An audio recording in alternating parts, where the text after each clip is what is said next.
ఇవన్నీ చేయకుంటే నన్ను పొందబెట్టు అని చెప్పేసి ఎవడన్నా ఏం చెప్తాడంటే అరే గ్యారంటీ చేస్తేనే నా ఒట్టే చెప్తున్నా నా మీద ఒట్ట అని చెప్పుకుంటాడు. ఇక దేవుళ్ళు పుక్యానికి దొరికిరు, ఎట్లాగూ చేసేది లేదు, నాకేమొచ్చేది ఉంది, దేవుళ్ళ తలుపులే మూతలు పడతాయని వాళ్ళ మీద ఒట్లు పెడతా ఉన్నారు. నాకు విచిత్రం అనిపిస్తా ఉన్నది. ఆఖరికి రాజకీయాల కోసము దేవుళ్ళను కూడా రాజకీయ ఓట్ల బిచ్చగాళ్ళగా మారుతున్నటువంటి బిచ్చగాళ్ళు. దయచేసి నేను చెప్తా ఉన్నా, దేవుళ్ళు అంటే మనం పవిత్రంగా చూసుకుంటా ఉంటాం. ఆఖరికి మీ రాజకీయాల కోసము దేవుళ్ళను కూడా ఓట్లాడుకున్న వాళ్ళు మనకి ఏం చేస్తారు? ఒక్కసారి ఖచ్చితంగా గ్రామాలల్లో ఖచ్చితంగా మాట్లాడాలి. దేవుళ్ళ మీద ఒట్టు పెట్టడం మీద కోట్ల నేను ఫైల్ దాన్ని చేపిద్దాం అనుకుంటున్నా, కేసేద్దాం అనుకుంటున్నా. కాబట్టి దయచేసి ఇప్పుడు మన అన్న కేటీఆర్ అన్నని మాట్లాడాల్సిందిగా కోరుతా ఉన్నా. Thank you. జై తెలంగాణ, జై తెలంగాణ. అందరు అన్ని విషయాలు చెప్పిన నాకు చెప్పేదానికి ఏం మిగిలియలే. గౌరవనీయులైన పెద్దలు, మీ అందరి అభిమాన నాయకుడు, మీ అందరికీ ఆటతో మాటతో పాటతో ఎప్పుడూ ప్రేరణనిచ్చే గౌరవ మాజీ శాసనసభ్యులు, తెలంగాణ సాంస్కృతిక సారథి మాజీ అధ్యక్షులు మన రసమై బాలకృష్ణ గారు, గౌరవనీయులు మన జిల్లా పార్టీ అధ్యక్షులు మానకొండూరు వాస్తవ్యుడు, 24 ఏళ్లుగా కేసీఆర్ గారి బాటలో నడుస్తున్న మా సోదరుడు జీవి రామకృష్ణారావు గారు, గౌరవనీయులు మరి ఈరోజు పెళ్లి కొడుకు పెద్దలు మా అన్నగారు గౌరవ పార్లమెంట్ సభ్యులనే అంటున్నా. నేను ఇక నాకైతే నమ్మకం కుదిరింది, మాజీ పార్లమెంట్ సభ్యులు అంటలేను, బరాబర్ జూన్ 4 నాడు కాబోయే కరీంనగర్ ఎంపీ అన్న బోయిన్పల్లి వినోద్ కుమార్ అన్న గారు, గౌరవనీయులైన పెద్దలు శాసన మండలి మాజీ సభ్యులు, మరి కంటి ఆపరేషన్ చేయించుకొని చాలా గ్లామరస్ గా కనబడుతున్న మా నారదాసు లక్ష్మణరావు గారికి, గౌరవ జిల్లా పరిషత్ చైర్మన్ సోదరి శ్రీమతి విజయక్క గారికి, ఈ నియోజకవర్గానికి ప్రత్యేకంగా ఇన్ఛార్జిగా విచ్చేసిన గౌరవనీయులు పెద్దలు టెస్కాబ్ అధ్యక్షులు కొండూరి రవీందర్రావు గారికి, జిల్లా పరిషత్ రాజన్న సిరిసిల్ల ఉపాధ్యక్షుడు మా తమ్ముడు సిద్ధం వేణు గారికి, గౌరవనీయులైన వేదిక పైన ఆసీనులైన జెడ్పీటీసీలు, మండల ప్రజా పరిషత్ అధ్యక్షులు, వివిధ మండలాల పార్టీ అధ్యక్షులు, గౌరవ కార్పొరేటర్లు, గౌరవనీయులైన ఉద్యమకారులు, అదేవిధంగా వేదిక పైన నేను ఎవరెవల పేర్లు అయితే చెప్పలేదో వాళ్ళందరూ మనసులోనే తిట్టుకొని బయటికి తిట్టుకోవద్దని కోరుతూ, వేదిక ముందున్న మా అన్నదమ్ములకు, ఆడబిడ్డలందరికీ, పాత్రికేయ మిత్రులకు శిరస్సు వంచి హృదయపూర్వకంగా నమస్కారం. చాలా సంతోషం ఇవాళ మానకొండూరులో మీ ఉత్సాహం చూస్తుంటే మొన్న 3.5-4 నెలల కింద జరిగిన దాన్ని మర్చిపోయినాం. రేపు మే 13 నాడు కసిదీరా బదులిస్తాం, తప్పకుండా మూతోడు జవాబిస్తామన్నట్టుగా బ్రహ్మాండమైన ఉత్సాహంతో మీరున్నారు.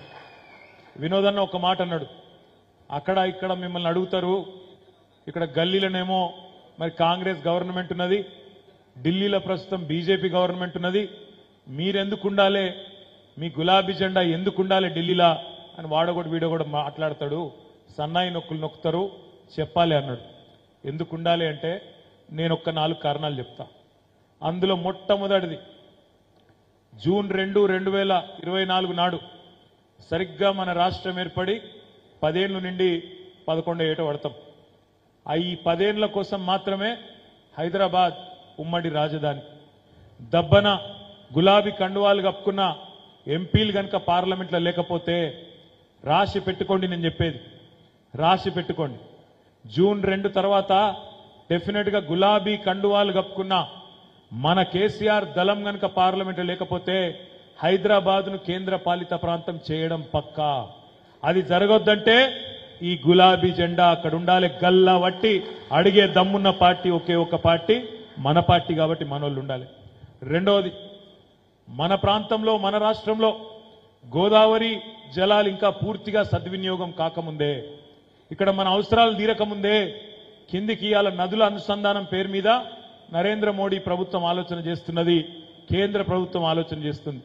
గోదావరిని తీసుకుపోయి తమిళనాడు దాకా తీసుకుపోవాలి, తప్పకుండా గోదావరిని కిందికి అనుసంధానం చేయాలి, కావేరితోనని మాట్లాడుతున్నాడు నరేంద్ర మోడీ. కింద ఓట్లు కావాలి కర్ణాటకలా, తమిళనాడులా, మన అవసరాలు తీరకపోయినా పర్వాలేదు, ఇక్కడ ఒక్క ప్రాజెక్టుకు జాతీయ హోదా ఇవ్వకపోయినా పర్వాలేదు, కానీ తెలంగాణ నిండబెట్టి గోదావరిని మాత్రం కిందికి తీసుకుపోతాం అంటున్న కేంద్ర పార్టీలకు, జాతీయ పార్టీలకు గల్లా బట్టి అడగాలంటే ఈ గులాబీ జెండా పార్లమెంట్లో ఉండాలి.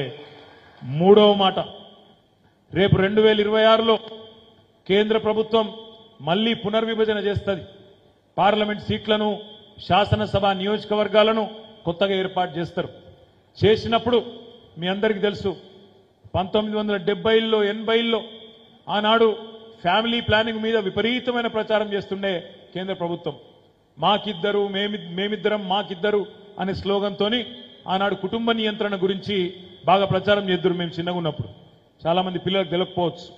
అప్పుడు మన దక్షిణాది రాష్ట్రాలు, ఆనాడు ఆంధ్రప్రదేశ్ కావచ్చు, కర్ణాటక కావచ్చు, తమిళనాడు కావచ్చు, కేరళ కావచ్చు, ఇక్కడనేమో కుటుంబ నియంత్రణ అమలు బాగా జరిగింది. కానీ ఉత్తరాదిన సగం జరగలే. అందుకే ఉత్తరాదిల జనాభా పెరిగింది, దక్షిణాదిలో తగ్గింది. మరి రేపు నియోజకవర్గాల పునర్విభజనప్పుడు, కొత్తగా పార్లమెంట్ నియోజకవర్గాలు ఏర్పాటు చేసేటప్పుడు, శాసనసభ నియోజకవర్గాలు ఏర్పాటు చేసేటప్పుడు మీ దగ్గర జనాభా తగ్గింది కదా, కాబట్టి మీ దగ్గర సీట్లు తగ్గిస్తామంటే కొట్లాడేతందుకు, గలం విప్పేతందుకు, గల్లా వట్టేతందుకు కావాలే యోగి గులాబీ జెండా.